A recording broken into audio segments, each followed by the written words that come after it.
What up? It's your boy Macale, and you're watching the Realness Mag TV. The Realness Mag TV. Yeah. Cause I don't wanna waste your time. Don't wanna play with your mind. Good sex can make you go crazy. Emotions can end this ride. Let's kick it off, man. Welcome to the 100 Talk, brother. You know what I'm saying? Hey, I appreciate you for having me, man. I really do appreciate it. Hey, yes, sir. Mr. Macale, no longer Kelly Kale, just straight Macale now. Yeah, man. I don't know why I wanted to just switch it. I think I just wanted to just have a new identity or just starting over or just something fresh. So I dropped Kelly Kale, man, and people still call me Young Kelly. You know what I'm saying? My homeboy and everybody still call me Young Kelly, but I just wanted to start fresh. So Okay. yeah, I dropped it and I used my government, man. It's the name my mom gave me, and that's what's up. Ain't nothing wrong with that, man. Ain't nothing wrong with Yes, getting sir. a grown man on. It's all about evolution. So I respect you on that, brother. You know what I mean? I'm just Even from like, the old photos that you took, where you just had like the ball cap on, or maybe you just had like the polo shirt on or whatever, yeah. the Jordan kicks or the athletic kicks you had on. But now in the video, waste your time. You done stepped it up, man. You done got a little more clean with it. Man, I don't know. I'm just trying to embrace who I am now. Like I always wanted to kind of just, keep this youthfulness in me, you know what I'm saying, and kind of come off there. I can switch the swag up, you know what I'm saying. But I was like, man, let me embrace this bald head and do this for the bald head guys out here, you know what I'm saying. I'm 36 now, so let me get my grown man on. So that's kind of the angle I wanted to take on that one, man. Just kind of switch it up. So you never know what I might do though, shit. Okay, respect. And I don't know exactly how this Zoom shit works, so it's supposed to time out after 40 minutes. So they say just click on the link again and we'll just start it back up because I might need just a Okay. little more than 40 minutes with you, bro. You know what I mean? Yeah, most definitely. Okay, cool. Appreciate you. You know what I'm saying? 'Cause I know your time is valuable, but let's just take it from the very beginning, man. For those who may not know and just straight from the source himself, who is Macale? Man, Macale is humble. I'm dedicated to my craft. I'm a lot of people don't know it, but I'm really like shy. Unless I just really see right now I'm kind of stepping into something different. But back in the gap, man, people thought I was just funny acting, but I'm really shy. Like I don't talk to people. Like I speak, I'm nice as hell, but it's just like, girls was like back in when I was with Legacy and stuff, man, he acts funny and stuff. No, like it's hard for me to kind of connect with people like that. Like just I don't know. But I just like you say, I evolved and I got older, wiser, and I'm just trying to do things a little bit different now, other than, try to connect with people with my music. I'm trying to connect with them, like this, you know what I'm saying? So that was hard for me, but man, that's who I am, man. I'm a hard worker, man. I'm dedicated to my craft, and man, I'm just humble, God fearing. So that's me. That's Macale. Okay, man. And from the biography I read, and shout out to Michelle once again for sending me this bio, man. A lot of good information I'm going off of here. So you were born in Vivian, but you grew up in Hardin, correct? Yeah, I was born Shreveport. I was born in Shreveport, but I stayed out there. My grandparent, my great grandmother was out in Vivian. I grew up in Vivian at least till like maybe about 5, and then I ended up moving to Houghton, and then I was raised pretty much, went to Houghton all the way until I graduated, and then moved to Shreveport. Okay, Yeah. so coming up, how would you describe yourself? Coming up, what kind of kid or going into the teenage years? What would you like coming up? Man, I'm gonna tell you like this: humble beginnings, man. People don't understand. Vivian, Louisiana, little white house, tin around, the floor sinking in, man, like in the kitchen. Like, I can just remember one night or one day, I don't know how long, it was just using the bathroom in buckets, man. No lights, had to use the candles. I remember it, now I was young, but it was hard, you know what I'm saying? So that, and then just, and my mom passing, up, around that time. So that's the reason why we end up moving to Halton. But man, Vivian, as I know, it was just the humble beginnings. Humble beginnings. If you don't mind me asking, how old were you when you lost your mother? I was roughly around like 5. Okay. 5 or 6, somewhere around there. I mean, my mind is real bad, but I can. But just I always want to kind of talk to her. I don't necessarily get sad about it, because I know, like, because they tell me she used to sing and rap and do all that type. Because I just kind of feel her when I'm doing certain stuff, when I'm singing and stuff with my writing. So it's just her presence is with me, man. So, but it's kind of hard at the same time, kind of growing up at that age without your mom, you know what I'm saying? So it's just going through life, not really just really feeling that love, So it took me a long time to connect with people, like as far as love, because you never get that love that you get from your mom. And then once that wasn't there, like, what is love? You know what I'm saying? My brother showed me love, other people showed me love, but I didn't really connect with it. I didn't really feel it, you know what I'm saying? So, but it took me a long time to really just, until I met Michelle. That's where I really connected with love. Right. But yeah, because you didn't have that nurturing spirit going up. Not at all, bro. Not at all. So.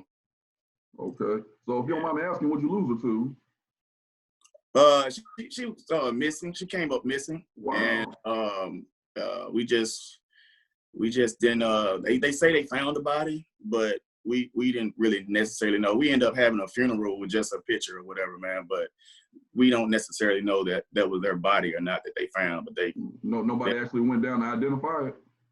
No, it was, because it was years later after they found something, and it was just bones, you know what I'm saying? Wow, man. So they assumed that that's what it was, but we don't necessarily know, so.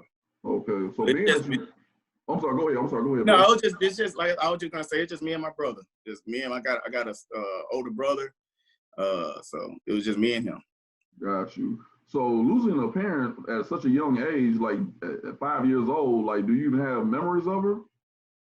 Man, I remember some memories of just walking the streets with her.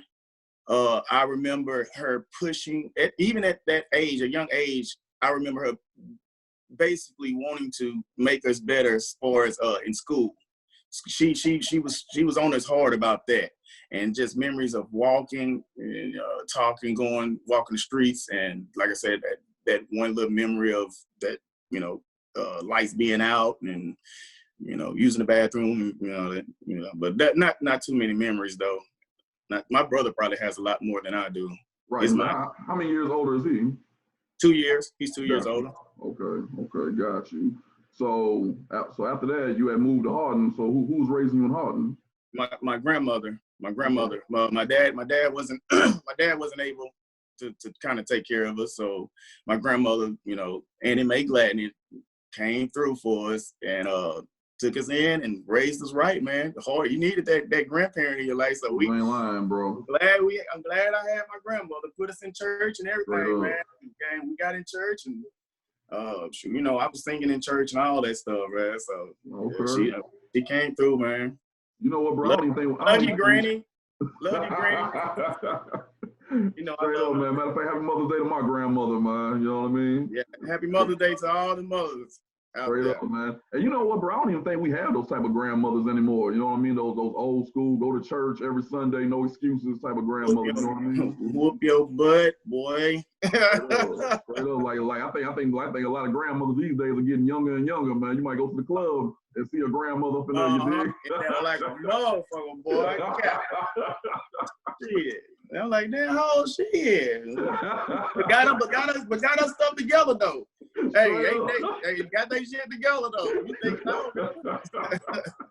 So times definitely changed, kids. So okay, so you came up trained in the church to sing. Yeah, well, I started singing. My cousin Kenyon, he kind of taught me how to, just because I used to have this real high voice, man. I used to sing His Eyes on the Sparrow, and I just had everybody running out the church and stuff like that. And I just kept getting higher and higher. And then Kenyon was like, hey, man, start right here.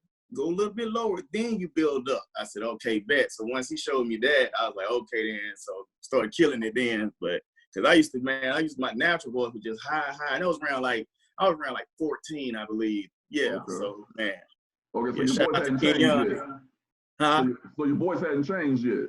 Not at all, man. I sounded just like Tevin Campbell around that time. Michael Jackson. Yeah, those are when I first started singing, man. That's who I gravitated to, is Michael Jackson.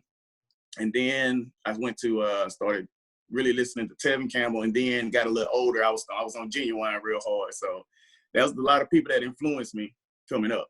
Okay, singing. Got you. Now, did you ever have stage fright when you had first started singing, or did you just take it to it like a fish to water? Well, I think it was practicing. I think it was just more me being in the church, and then like I used to teach Sunday school and all that stuff, man. And that upbringing right there kind of, shaped me to be in front of people and stuff like that. But I used to get nervous. I still get nervous, but I don't know. I guess I'm, built for it or something, man. You know what I'm saying? Real talk. Okay. Like I even right now, but I don't really want to do it. But funerals, man, I done sung at so many funerals, man. They just give you a totally different perspective about life, man. And right now, I just, because I'm up there singing. I'm the one that has to be real strong for the situation. You know what I'm saying? And, I just don't really want to sing at funerals unless it's maybe family and because you'll get people calling you and wanting you to come sing. You know what I'm saying? And I'm like, it's kind of hard because I don't want to. I don't know. It's a tough situation for me now. It ain't used to be tough, but it's tough for me now. I don't know why. But I got you, bro. Okay. So, at what point did Legacy come into the picture? Ken Young was in Legacy.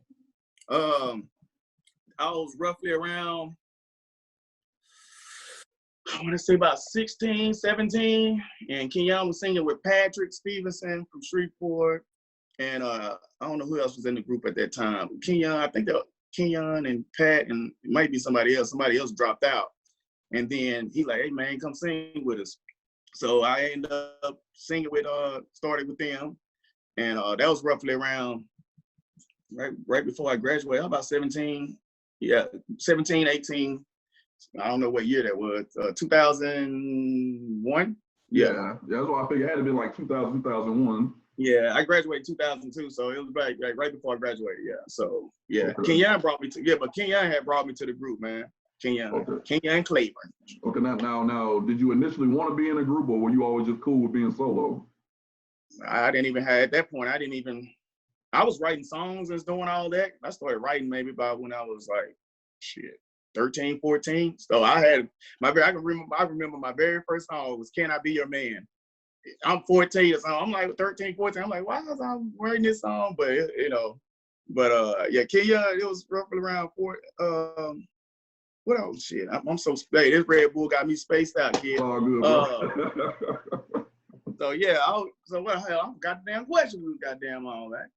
But yeah, you say Ken Young brought me to the group, and that was roughly around 2001, and we started doing our thing. Okay. So what was that like? Did you mesh well with the group right away, or did it take a little bit getting used to? Like, how was it? Just everybody was cool, man. We had a lot of fun. Everybody was cool. So I meshed real well with everybody. Patrick was cool as hell, funny as fuck.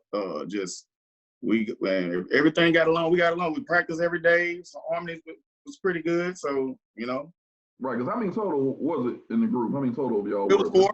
It was four. It was they changed it. It was me, Avion, Pat, and Josh. Josh came along a little bit later though, but me, Pat, Avion, and Josh. That was the group that kind of set things off for Legacy. Right. With the song "I'm Sorry" and all that stuff. Yeah. Right, because y'all had quite a buzz going around. You know what I mean? Like you guys were like pretty much the unsung local heroes, so to speak. You know what I mean? Yeah, we did our thing, man. We was touring, going to Atlanta, South Carolina, just doing our different show with major people and stuff. At one point, 112 wanted to kind of sign us, but it was like to a development deal, and I think that's kind of not what they wanted at that time. But I'm like, shit, that's 112. I mean, even though there's a development deal, let's do it. I mean, they got the connections. They there. They was in the industry. Right. You know what I'm saying? So, but we went out to Atlanta. We sung for Q them at his wife's shop, Tula Two. Tula Like Two, that. Shalinda, yeah. Yeah, Shalinda, yeah. So we went out there and sung in front. He's like, man, y'all remind me of like a young, a new Jodeci type, you know what I'm saying? This little bad boy thuggish type little ordeal, or just more up to date. So they wanted to deal with us, man. And on the way back home, we was like, I think I heard somebody was on the phone. Yeah, we got it. Telling somebody, I don't know who it was, but somebody like, we got the deal or some shit. So when we came back, we had that Super Safe Sunday. I don't know if you remember them motherfuckers. Super Safe Sunday. That shit wasn't so safe, but yeah, I remember Super Safe. Yeah, man, we had that Super Safe Sunday, bro, and man, that motherfucker used to be packed out, bro. But I think they told them over the mic, yeah, Legacy just signed with 112. When they said that shit, bro, like the whole crowd just got, and I'm looking like, nigga, we ain't get signed. And that just made, they was already hyped and crunk because they used to fuck with us the long way. The city fuck with us the long way, bro. And I'm like, you know, we got Profile in here, but it's just like, it seemed like we received a little bit more love than Profile did. But Profile is shit, man. Shout out to them boys, man. Right. And I've been, and let me look, because you're giving me a lot of information here, brother. You know what I mean? All right, hey, I'm trying to bullshit. I'm gonna spit it out. No, but that's good though. That's good though. So let me break this down piece by piece. You know what I mean? All right. So you guys went to Atlanta, right? Okay. Yeah. Now what was the purpose for y'all to go out to Atlanta? That at that time we was going out there purposely to meet them because we had a show in Shreveport and 112. They performed. I think we opened up for them. Maybe I think that was the deal was we opened up for them and then they was asking, you know, I think Michelle Q was sitting by Michelle and he asked like, who is that? You know, he's like, that's the group, you know, Legacy, the hottest ones out here. I think she gave him. We had a little picture at the time. She gave him the picture and stuff. And then eventually they end up calling management and we end up going out there and, you know, for that, particularly for them to hear us sing live and just to see what they wanted to really do with us. And then from my understanding, it was they wanted to, you know, dish out a development type deal. Okay, gotcha. And this is still like around 2020, this is like 02, 03? Boy, my dates and all that is so messed up. That was roughly around, you know, about 05. Shit, okay, right 05. Okay, appreciate it, sis. Yeah, appreciate that. Okay, so like around 05, man. So it seems like you guys were in talks more with Q. Is that the case? You were more in talks with Q more than anybody else? No, that wasn't the case. That was just the deal that just didn't go through as a group. You know, I didn't break out solo until maybe a couple of years later after that. Right, but what I mean is y'all took more to Q than the other members, like as far as like talking about, you know, the future and whatnot, or the possibility of getting down with them. No, yeah, you said what? I said, did you take more? Did you? Because it seemed like you were more in talks with Q and his wife and whatnot. No, I wasn't. No, it was management. They was in talks. Oh, okay, I got you, brother. Okay, it was management talking to them, and yeah, from my understanding, that they didn't want that deal or whatever. I think they wanted money. I mean, it's fine, you know what I'm saying? But I guess they want, you know, if y'all gonna sign, you're gonna sign for some money, not just be right here, you know, with the development type deal. But hell, we needed development. You know, they strong, they harmonies, and we needed harmony. We needed to work, but you know, I just feel like, you know, they feel like we had a bigger buzz and we get what we deserve. And I feel like, yeah, we need some money too. But at the same time, like, that's just a door we can step into and, you know, grow from there. Right. But that's how I felt about it. Okay, so when things didn't go through exactly, how did y'all feel about it? I wasn't, it is what it is. We kept doing what we was doing, continue to do our shows and locally, and then was going out doing shows and trying to see. We had I'm Sorry on the radio we got a little buzz. We got calls and stuff like that. Cause I'm Sorry was, you know, playing hard on the radio. Who was that? Sony called. Who else was called? A couple more labels called, and I don't, you know, that's on management. I don't know what they wanted to do about whatever. But no, that was the only deal that I ever really knew of. Okay. Yeah. So being that you're a Shreveport group, and I'm glad you had mentioned Profile because that goes into my next question. So with Profile, you know, being the first ones to break out of Shreveport nationally, you know, did you guys ever get comparisons of Profile? No, we didn't never get compared to them, but it was a lot of debate though. They were just like, they just felt that we was a little bit better. I guess maybe showmanship wise, I think that's what people were saying. But other than that, I'd be looking around like I can't argue with them. I mean, but I'm like, man, profile the shit. Them boys, national recording artists and shit, that. But I don't feel that there was in too much comparison. But got you. Shout out to Fred, man. Shout out to Fred. He's doing his thing right now too. I ran across him not too long ago. He singing with what's that band? Melodic Bridge. No, I don't know what band what band is that? I can't remember, man. My mind's so spaced out right now. It's all good, brother.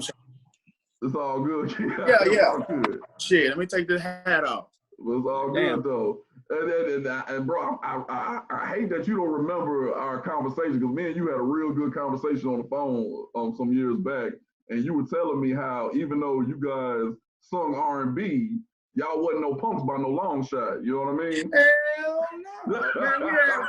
Man, I'm from the hood, man. I'm from the 500 block. 500 block of Debbie Street, man. 500 block. No, we ain't no punk, man. They used to call us the R&B thugs because shit, we out here fighting outside municipals and every fucking where else and shit. Niggas tried us. They can try all they want. I can't count how many fights I done had. I don't be want to talk about this shit. Let me continue to be R&B. Shit. But later I'll be like, shit, try me if you want to. I'm a Taurus, I'm a bull, I'm gonna hold that shit in, then I'm fucking explode on your damn ass. But you know what though, bro? That's some real shit, because back in the day, R&B niggas used to get that rap like, you know what I'm saying? Yeah. Like, yeah, nigga, I sang, but I'll whoop your ass too. Don't play with me, bro. Don't play. Don't play with it. Because niggas gotta remember that at the end of the day, a lot of R&B cats came from the hood, just like rap niggas. You know what I mean? Exactly. It just so happens niggas sang. You know what I mean? Exactly. Shit. So y'all really. So I'm not trying. I know you don't want to embellish too much on it, bro. Right. But at the same time, y'all, the question I'm getting at is, y'all kind of lived up to the R&B thug image. Yeah, we did, man. We shit, them boys out of Lakeside, Pat out of Lakeside and shit, man. And we all from the hood. All of us from the hood, man. Shit. Well, I remember that fight though. Shit, them boys, we had a show. The nigga was, I don't know who it was. I can't remember the nigga name, but it was a couple. It was another group. The boy was just hating. We got outside. They just looking and mugging, and I said, oh, okay then. So shit, they looking shit. Next thing you know, I think my brother jumped over the rail. He ran and just started running to him. Ran into somebody, and I turned around and seen somebody, and then that was it. So this was another R&B group. No, I think they was a dance group. I can't remember them boys' name. A dance group, man. I was like, man, why are we out here fighting? Why niggas out here? Why niggas out here hating? Why we out here fighting? It is what it is. But I'm like, God damn, bro. Right. I feel you, bro. They asked for that shit. They asked for that shit, all right? Fuck it. Well, shout out to Bobby Brown, the originator, for starting all this shit. You know what I mean? Shit. All right, bro. So with the buzz that y'all were getting and you're rubbing shoulders with these industry people, I gotta ask, bro, what happened to the legacy? Man, shit. What year was that? I think I went solo roughly around 2007, but we ended up breaking up. I went solo 2009. Yeah, okay. 2008. 2008. Okay, but now we ended up breaking up because of basically me and management had a little issue.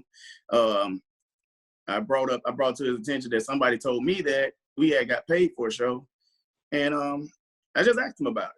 That's all I did. Somebody said, "Hey, man," Jimmy was our manager at the time. Right. Jimmy Ray Lewis.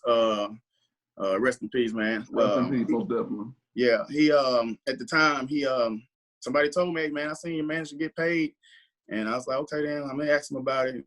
And I think 2 days later, I asked him about it, and he went the fuck off, just saying, man, you know what the fuck, I won't do no shit like that and this. And I said, okay, man, cool. I'm just asking you a question. Somebody said this, and I asked you about it. And he took it. He took just that from that conversation. He took it and ran with it, and he was real pissed off at me, man, about the shit. And I'm like, well, fuck it, fuck you and fuck all of it. And I ended up just stop fucking with him, and eventually just that was pretty much the end of that. Just the group, like, you know, just off of that altercation of asking about money. You know what I'm saying? I'm like, what the fuck ever.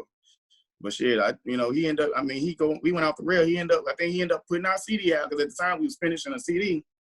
He ended up putting it out and put my name on there as Slither. Everybody else had their names, Avian, Pat, this and that, but under my name was Slither. Slither. You know what I'm saying? Yeah, not Kelly Kell at the time, not Macale, none of that. It's as a snake. You know, Slither, I guess they mean as a snake. You know what I'm saying? I'm like, damn. So once he did that, I could have really went back to my hood type shit, man, and really just wanted to do other stuff and this and that. And I know he from the hood. I know shit could have got real ugly. But I left it alone. I put it in God's hand, man, and I moved around, prayed about it, and moved around, man. But yeah, that was fucked up. It was fucked up, and I think that's the main reason why I said, you know what, I would never fuck with him again like that. And I was still fucking with my boy. We wasn't singing. I guess the group just like, fuck it, Kel's not gonna fuck with Jimmy. We still want to fuck with Jimmy, or whatever the case they wanted to do, and we just end up just leaving the music alone. We tried to get back a little bit later to try to. I think we ended up doing a song later on down the line, but yeah, the group at that time, no, we just stopped fucking with each other like that on the music tip. But we still hung out, still boys and shit like that. Okay, got you. But later on down the road, you were able to reconcile with Jimmy Ray, right? Yeah, right before he passed, man. You know, he had some good things going with him, and I think it was the SJ Boys. He had some good stuff going with them. And at that time, he came over my brother's house. I think I had that album out around that time. He was like, hey, I think he listened to it, or he heard, I had a song on there called Take It Back. He's like, hey, man, hey, that's the one. He was telling me that's the one right there. And I was like, I appreciate it and stuff. And we sat down at the table, man, and he was just like, man, hey, I appreciate you. He's like, man, just whatever. I appreciate you, you know, because of your writing and stuff like that. You know, that helped me become a better writer and stuff like that. You know, we shook hands, and like, you know, it was all love at the time. All love. And and even before he passed, I went up there with the group, went to the hospital with him and stuff like that, and we sat up there, kicked it with him, talked and all that stuff, and I think that was pretty much the last time I seen him before he passed. Got you. So between the time that y'all fell out to the time that y'all were able to reconcile like men, how many years that went by? When I released that album. I think I released that album maybe in 2009 or something like that, 2010, shortly after that, not too long. So yeah, 2009. So we reconciled it. Maybe about. I mean, we seen each other throughout the time. We speak and stuff, but you know, we was cool. But it was just like we wasn't fucking with each other like that, because his people, you know, he was always around, you know, my people and stuff like that. But it maybe a year or two might have passed. Yeah. Before we was able to reconcile everything. Okay, cool. Well, the most important thing was y'all were able to, you know, clear the air before, you know, you left. You know what I mean? Yeah. I don't. And one thing that I really want people outside of Shreveport who will watch this, the one thing I really want them to know is that Jimmy was a fucking mastermind behind a lot of talented people. You know what I mean? Like, that brother really had an eye for talent. You did. He had an eye for it, man. Yeah, I appreciate Jimmy, man. Like, Jimmy, you know, Jimmy was hard on me sometimes in the studio, man, because he knew, like, Kel, you got so much more potential. He'll kind of try to piss me off just so I can sing a little better and bring out, bring out the best in me and stuff like that. But I appreciate Jimmy used to come all the way down the hall, man, you know, every other weekend or something like that to pick me up, to take me to Shreveport for practice and shows and stuff like that, man. Jimmy was a good man. Good man. Straight up. Facts. You know. Facts. So once again, RIP to Jimmy Ray Lewis, brother. Yes, sir. So just moving forward, okay, so now you're back solo dolo, you know what I mean? So what's the first move now that you're on your own too? You know, just right now as things right now. I'm talking about in the same time frame, like when you had left the group. Oh, when I went solo, man, I had my manager at the time, Jennifer, at that time, man, got the album out, and I didn't really have no backing, nobody, no team. Nobody was really pushing. It was like, okay, we got an album out, now what? You know what I'm saying? It you know, had the hard copies and stuff at that time. And around that time, I just got hired, and I was going to at FedEx, and I was going to training out in Little Rock. So, you know, I put my box of CDs in my car and stuff. And so every day after my little training, shit, I go post up, man, and I'm trying to sell, because I got 20 tracks on this motherfucker, and it's self-made. So I'm trying to sell that motherfucker for 10. And I'm out there hustling, man, just trying to get 10. Okay, y'all ain't got it, huh? Here, can you get 5? Okay, give me $1 for it. Nah, they still don't want to pay $1? Like, goddamn, huh? Get it for free. Because I just want my shit out there. You know what I'm saying? Even though I work hard on it, 20 tracks on there or whatever, I just feel, which my name and the music just being out there was way more important to me at the time versus the money. It ain't always about the money to me. I love doing what I do, writing and all that stuff. It don't never be about the money. So, shit, I was just giving that CD the fuck out, just giving it away. If they didn't want to pay the 10 or 5 or 4 first, though, you know what I'm saying? Right, I was like, oh, well, get it then, huh? Take it. Right. Hope y'all like it. Right. Okay. So being out there on your own, like, was there a certain kind of freedom that came along with it that maybe you didn't have in a group, or did you still want to be in the group? Like, what were the feelings like when you were out there on your own? Man, I love the freedom. I don't never really want to be tied up. I miss the group, man, but just doing my thing now. I'm sick. It made me better as an artist on my own. You know what I'm saying? That's what I love about it. I mean, I love the group, man. I wish things wouldn't have went the way they did, because we still tried to go back and do a song or two together and stuff like that, but it still just didn't work out. But just having this little freedom to do my own thing is cool, man. I gotten better over time. I had my little studio up there by myself, learning how to mix and record myself, and got better. Just constantly doing throughout the whole years, you know what I'm saying? Just constantly doing my craft and getting better. Okay. Writing and all that. Got you. All right, brother. So keeping the theme of the 100 talk, man, we about to get a little bit deeper here.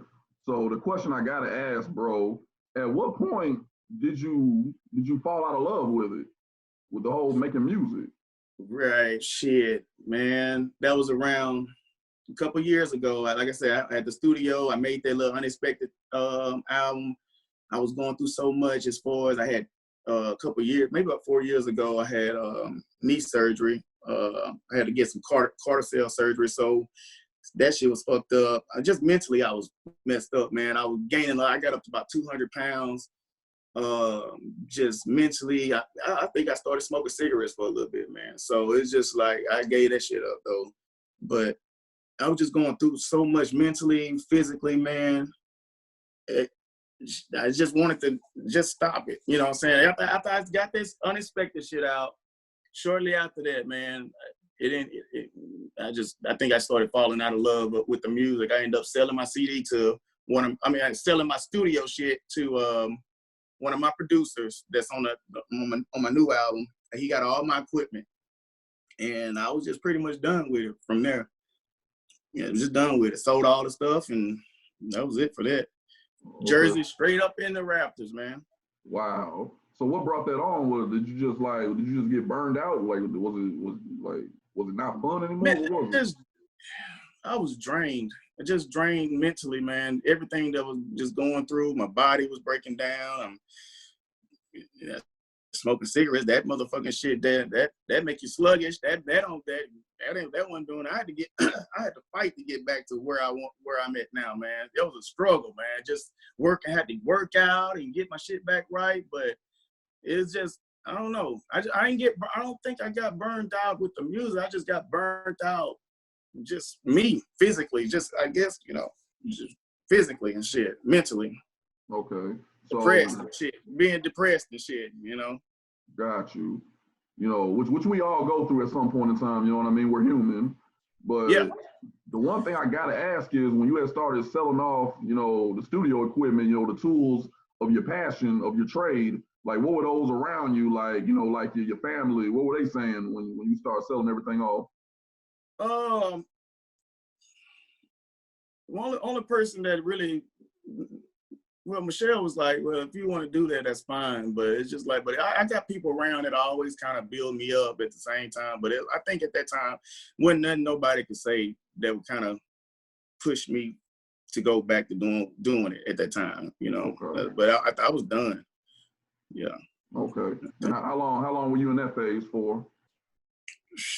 It was about a year. It was about a year ago. Year or two ago. Okay, gotcha. So you were in a slump for about a year.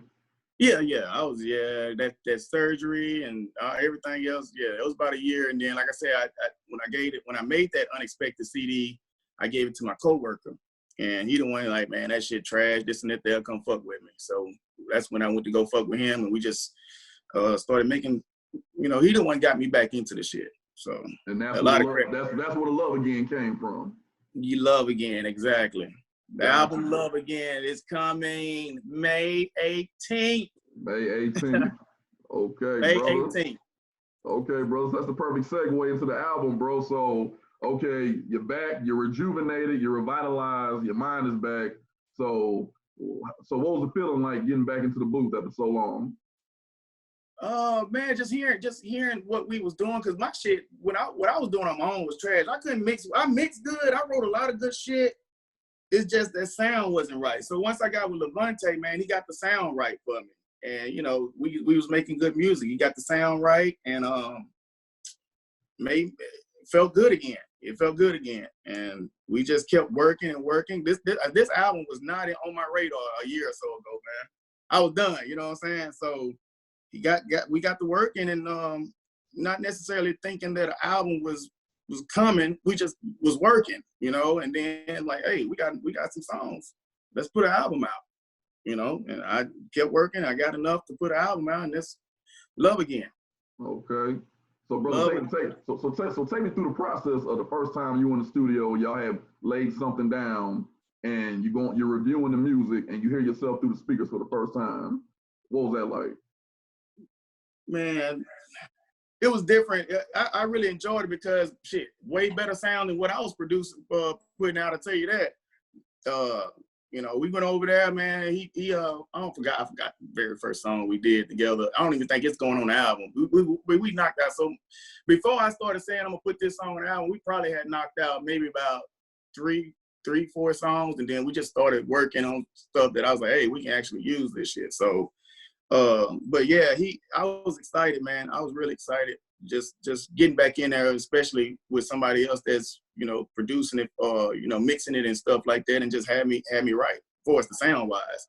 I write my ass off. I've been writing since 14, and that's what I want people to kind of look at me as more as a writer. I can sing, man, but I just feel like I'm an overall artist. I don't necessarily. People like, man, you can sing your butt off. I'm like, yeah, I'm all right singing. You know what I'm saying? That's how I feel about myself. I'm my worst critic, man. I can sing, but it's just like, that's a real singer right there. I can sing, but that's a real singer. But just look at me as an artist. Just as far as my writing, how I perform, just an overall artist. Because this shit runs deep in me, man. I feel a lot of music. You know what I'm saying? I'm sensitive about my shit. like Erykah Badu, I'm real sensitive about my shit, man. Shit. I follow my heart, man. That's what I do.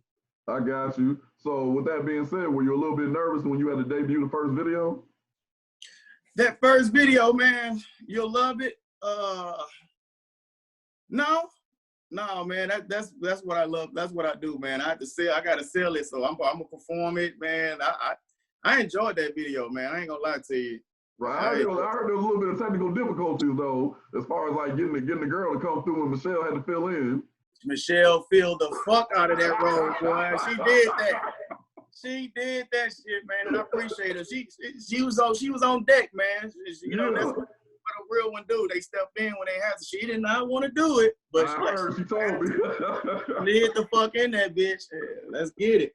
Man, y'all, but you know what? It was actually a better feel and a better look because that's your actual wife, you dig? Yeah. So it translated better on camera. Yeah, I always wanted to do a video with my wife. I mean, eventually that was gonna happen anyway. Right. So, but shit, it happens a lot sooner than, hey, let's get it. Yeah, and it ended up being a good look. Good look. I loved every minute of it with her. Okay. So, but I definitely got to highlight Don't Waste Your Time though, bro, because that one right there, my nigga, that was like a movie, bro. You know what I mean? Like I'm thinking I'm watching a cinematic trailer here, dude. Like, shout out to Gemini.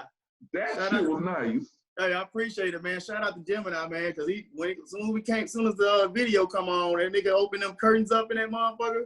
Hey, man, that shit, man, look, okay, we just had recorded that song a week prior to release or doing the video. My nigga called me. I was at work. Because his girl birthday was that weekend, or pretty much the next day. He called me that Thursday night, what was that party? Was Saturday? Yeah, we in Saturday, I think so. He called me Friday. His girl party was Saturday. It was at this presidential, was it not presidential, but what type of suite it was. He called me up Friday, man. Hey, let's shoot a video to this to the song. I'm like, you serious? Like, yeah, let's do it. Well, I got this suite. Let's do it. I'm gonna call Gemini. I'm gonna call this girl, and let's get it. I said, if you can do it, let's do it. Man, he made that shit happen like a motherfucker. The next day, shit, we started shooting. I said, this nigga Levante. This nigga Levante. But we just recorded that song like the week prior and finished it. And he finished it and mastered it. And then next week we dropped the video, and then shit, shortly after we did the video, and shortly after that we released it. Right. But it sounds like to me like Levante is the Pippen to your Jordan, brother. Man, he's coming through in the clutch, man. Shit, he coming through for me. But like I say, I give him a lot of credit for a lot of what I got going on. Okay, brother. And then another thing I got to give props to Michelle for is she cares about the overall project, the overall product. You know what I mean? Because and the reason why I say that is Shorty in that video finer than a motherfucker. You know what I mean? Yeah. And your wife is super cool with you shooting a video with this fine ass motherfucker. You know what I mean? She was not tripping at all. She like, sell this shit. Do what you got to do. I slid into it. I said, oh, I don't want to get that close to her. I was like, damn, I'm in between this girl legs and my wife in there. But I had to sell that shit though. She was cool. She was rubbing on my chest. She ain't want Michelle like, shit, girl, do what you got to do. She made Michelle made her comfortable. Hell, I was the one uncomfortable. I didn't really want to touch her like talk about it, but she felt uncomfortable. That motherfucker did that neck like that. I said, okay, then. All right, well, we can really perform in here then. That's fine with me, bro. I said, wait, bro, I gotta ask. So was Michelle in the room when y'all were doing the scene? No, she was in the other room. She was in the other room, but it was the couch scene. She was in there but not in the bathroom. She was in the. Did you come in there for the bedroom scene? No, she was in the other room. But when we was on the couch, yeah, she was in there. Okay, bro, bro, that's good acting because I would have been sweating bullets, my dude. You better than me, bro. I know, man. Shit. I came up out that shirt and everything. I said, okay, then make me comfortable around here. But I was pissed off, man, because this nigga, usually I like to prep before I be seen or something like that, work out, this and that. Right. Tell you, give me about 2 weeks before this damn video, Levante. Right. Give me 2 weeks. This nigga, hey, let's shoot a video. Tomorrow, nigga? Yes. I'm like, fuck. Because I'm real particular about that. Let me go work out. Let me get, God. That nigga But it's all good, though, because it still came out being a great look. Yeah, it came out perfect, man. I'm so excited about it. I'm excited about the traction that it's getting. Everybody's really fucking with it the long way. So. And I was just about to ask you that, man. How does it feel, man, with the reception? How you feeling, brother? That's all real artists want, man, is recognition. That's like for the longest, I just wanted to be recognized. It was never about money to me. It was never about that. But now as I get older, I got a family to feed. So I'm out here trying to get a little coins for it, man. I necessarily don't have to be big time. I mean, I see a vision for what I'm trying to do. I want to, be able to go on the weekends and go do my shows. I wanted to get to a point where I can stop. I can provide for my family just doing music because, that's what I love to do. But shit, if I don't make it big time, I ain't tripping about that. Let me be independent. I don't give a fuck. Let me go, let me go on the weekends and get money from my shows and, whatever else, how I can make the money off the music. But, that's what it is. I ain't got to be big time with it, though. But if it comes, it comes. Real talk, brother. But May 18th, that's when the official project is dropping. May 18th, Love Again. I'm just excited. I'm excited about it, man, because to me, I feel like it wasn't supposed to happen, but God had other plans for me, because I was done with it. And he's like, no, Kelly, no, there's more. So let's drop this album and let's see what it does. I just wanted people to hear it, What are your what are your expectations for it? To get recognition, you know, just to see, hey man, Kel, just to hear people say, hey man, that shit hot, that song hot, this and that hot, you know what I'm saying? Because I wrote everything, I put so much feelings and this and that there into to my music, so just to get the recognition from it is what I'm expecting. Okay. You know, just to hear people, hey man, that was hot. Thank you. I appreciate it, because I've been working on this shit for a long time, and finally somebody like, hey, that shit hot. Especially as a solo artist, you know, I don't think I received as much love as like talking about it, but you know, that's all. Just to receive some recognition for like, hey man, you're a great artist. That's it. Okay, brother. Respect to you, brother. Hello, yeah. All right, man. Just winding things down, man. One thing I definitely got to ask you about is, I'm glad that you highlighted how you came out doing music, getting down with Legacy around 2000, 2001, right? Yeah. Okay, now that era right there, now we just talking as music fans now. That era right there, that was probably like the last great era for R&B. You know what I mean? Because that was like the last era of the R&B groups. You know what I mean? Yeah. Then after that, you know, things kind of, I don't exactly know how it transitioned, but things transitioned over to being more rap oriented. You know what I mean? Yeah. So where it was more singing over rap beats and then damn near rapping as opposed to like harmonizing and crooning. You know what I mean? Mm-hmm. Yeah, that's. Oh, go ahead, brother. No, I just the way I look at it, man. The R&B stuff, man. Like I sit here and listen to independent artists or other artists. It's just like straight sex on the R&B tip. I'm like, dude, you can make different type of R&B music. Like I don't know, I just hear a lot of when the R&B comes on, they just talking about sex to me.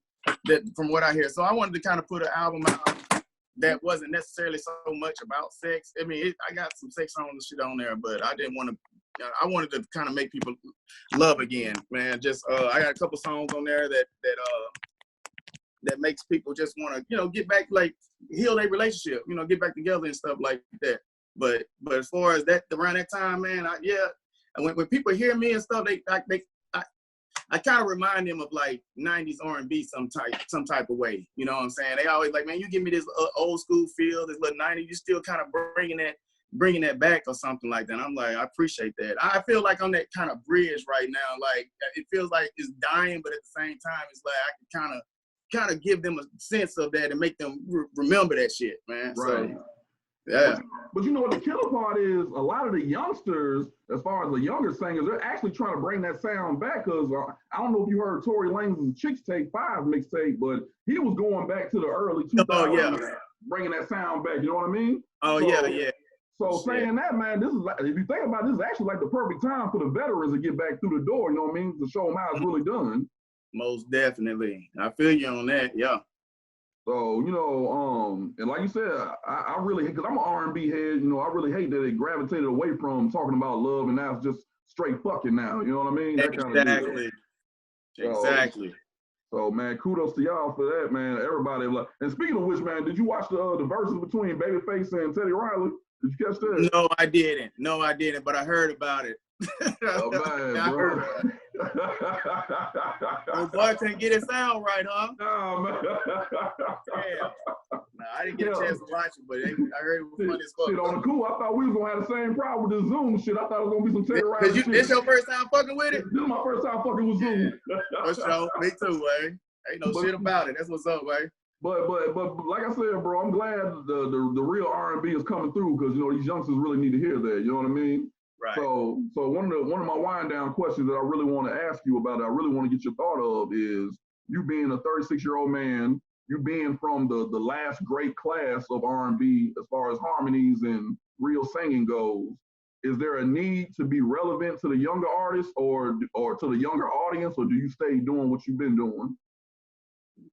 I think with this fresh little sound because I think with this fresh little sound that Levante gives me, it kind of puts me, you know, would probably let the maybe 25-year-olds kind of gravitate to me, but the audience that I'm seeing that really fucking with it from maybe about 30 on up to 55, 60 or whatever like that. But yeah, I got songs that I'm hoping to kind of gravitate back to at least catch some people that's 18 years old to kind of, you know, fuck with the music too, man. But like I said, Love Again, man, it's just raw. It reminds me of like for the streets, like for T.I. Urban Legend type ordeal, like how his shit was just straight for the streets. I just feel like this type of sound, this type of music is like straight for the streets, man. And that's what I'm hoping to get. Like, damn, streets be vibing to it, and yeah, they gonna fuck with it, man. So I had a lot of the streets in mind with this, man, for real. Okay, brother. So, man, once again, May 18th. That's when May Friday 18th. drops. Okay, got you, man. How many tracks we looking at? 11. 11 tracks, okay. And not a lot of people be like, hey, man, people don't really do albums no more. Do the EP, just drop this, that, man. Fuck that. I'm finna put this intro on here, and I'm finna drop 10 songs behind it. You can like it or love it. But yeah, it felt good to me. So I was like, yeah, let's do the 10 then. Hell, I was surprised I even kept doing. I had 10. I was put on there. We kept working, man. We kept working. Okay. So, yeah. So how many tracks did y'all record in total? A lot of that shit, hell, he got a new computer. A lot of this stuff kind of got, man, we probably recorded maybe 20 tracks. We probably recorded 20, but we didn't really just have a site on like, hey, let's put the album together. It wasn't, maybe after the eighth track that we did, and we just started just wanting to focus in on trying to put an album together. So okay. So 20 tracks total, and you whittled it down to 11 tracks. Well, there's a lot of we didn't kind of go through those. It was just like before we just kind of focused on it. It was like a lot of that shit was like bullshit. I don't know. But we recorded a lot of music, but then we just kind of started focusing on like, hey, let's start making some damn. I ain't have nothing to really pick and choose because that other shit got like deleted or something. But we worked on a lot of music together. Okay, brother. So I gotta ask, man, what type of recording artist are you? Are you like a baby face where I record the music, but I like being in the studio more, or are you more like an extrovert where you want to get out there and touch the people and get on stage with it? I want to get on stage. I'm a better live singer than studio singer. I don't even think I'm a studio singer, man. I sound so much better live. You know, I would rather sing on stage and stuff like that, but I know what I have to do when I'm in the studio. But to me, I feel it a lot more when I'm out on stage singing in the microphone. Because they don't understand, man. People do not understand that R&B is hard as fuck. I wish I could rap.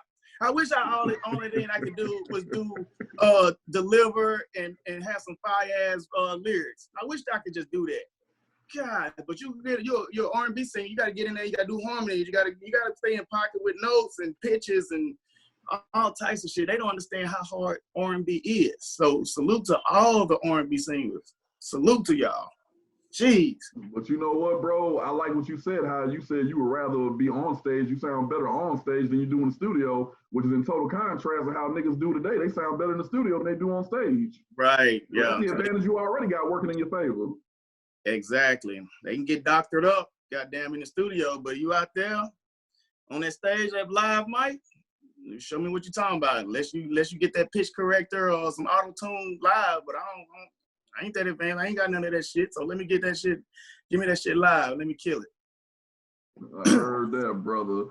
So man, we're at the point of the interview. Before I close it out, man, once again, I just want to say, brother, I'm proud of you, man. I'm totally proud of you, man. You got one hell of a supporter right here, you dig? Because I see the passion, I hear it. Now that I'm actually talking to you face to face, so I see it and hear it. And bro, I just want you to know that the sky's the limit for you. Hey, I appreciate it, man. It's been a long time coming, man. A long time coming, and I'm excited where I'm at now. So we just gotta keep doing what we're doing, and I thank you for your support. And Michelle, she over here pushing it, man, pushing it to the limit. So, we just gonna see where it goes, man. That's all we can. Hey, I always say this: all we can do is try. Hey, what Michelle? Tell Michelle get on camera real quick, man. Hey, she talking about yeah, that's my girl, man. The soldier, she ride with me, boy. Hey, man, let me sneak one more question in, brother. Like, yeah. Because Michelle is wearing a lot of damn hats. You know what I'm saying? Pushing the project, man. She's being A&R. She's being publicist. She's being some of this, some of that, man. So what does that feel having your better half with you through every step of the journey? Yes, she's a smart woman. I tell you that. That's one reason why I'm with her. She's smart as hell. Okay. I just had to pull my hair. What's up, Chef? She come in right in the middle of my quick answer. Come on. No, you good. No, but no, you see her. It's a blessing to have her. Let me get both of y'all. There we go, man. There we go. It's a blessing to have her. I tell you that. But yeah, she been handling her business, man. For a long time, she had a good ear for music and for all this stuff. So she, without her, half of this stuff ain't even possible, man. I tell you that. Oh. Real talk. So Phil, I gotta ask you, sis, man, what does it mean to you for this project to drop? I'm excited for him because he actually got a sound that he's proud of, and I know by the type of music I like, I know that the sound that he has on this album, it could take him far. And so he keeps saying this for the streets. That's what he says. I actually think it's a album that could be next to the Bryson Tiller albums, the Chris Brown, anybody, Tank, all them, because he actually reminds me a lot of Tank.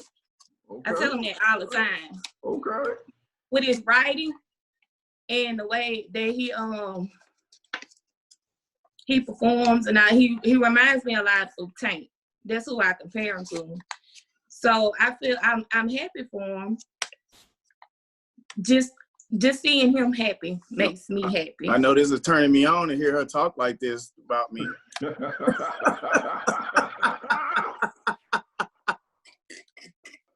Yeah.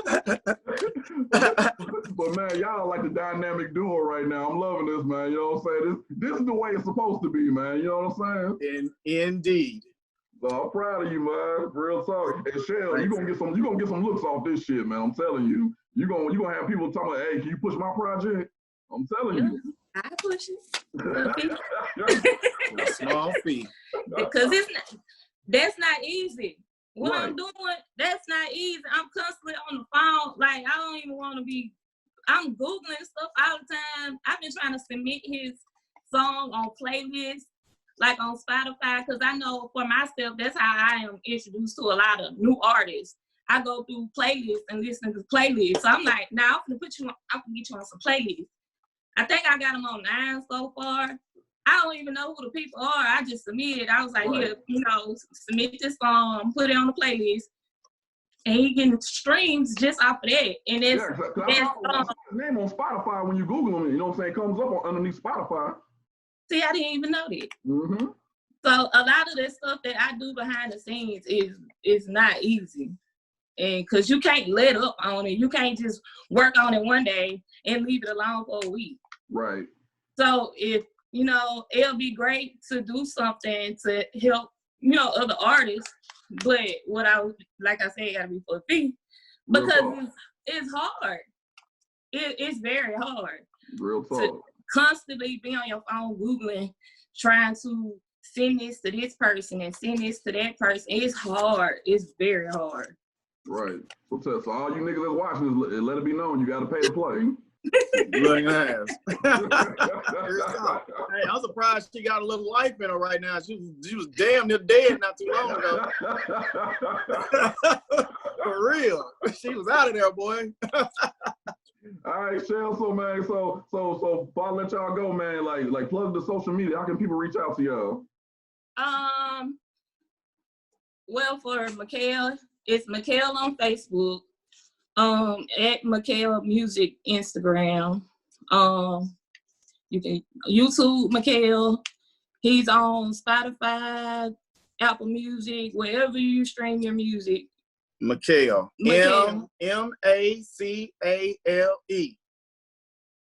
Had to go by that. I had to spell it out for him. I know. What about you, Shell? You know you're gonna get some looks, man. So people that want to reach out to you, how can be reached? Michelle Rattler, Facebook. Right. I can't do all those other pages. I'm too old for it. But you know what, Shell? You are a fucking natural. You got this shit down pat. You know what I mean? You a natural with this. Even the way you came on camera, like, oh shit, okay.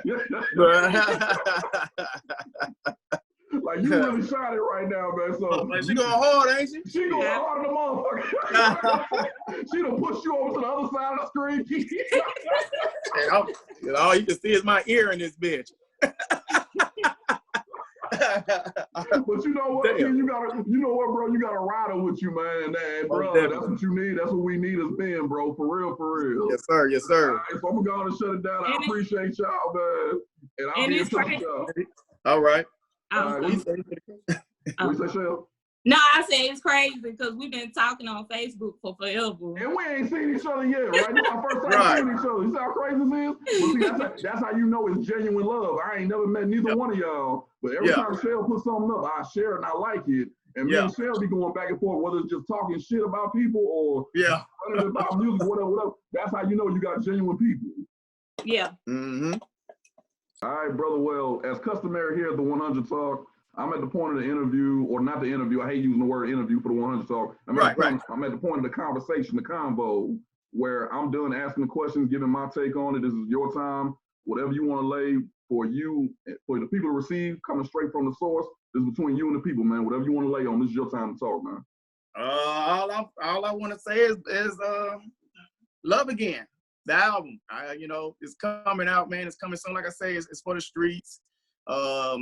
Yeah, man, just everybody. I appreciate everybody for rocking with me. A lot of people ain't never jumped ship. I had a lot of my supporters in mind making this album. I know people that listen to it, or been listening to me and heard some of my old stuff and hearing it now. They're gonna be really like, man, Kel, yeah, you did that, and they're gonna be happy for me too, coming, where I'm at with the music and stuff too. But I appreciate everybody for supporting me, man. It's been a long time coming, and I'm just excited for the future. That's it.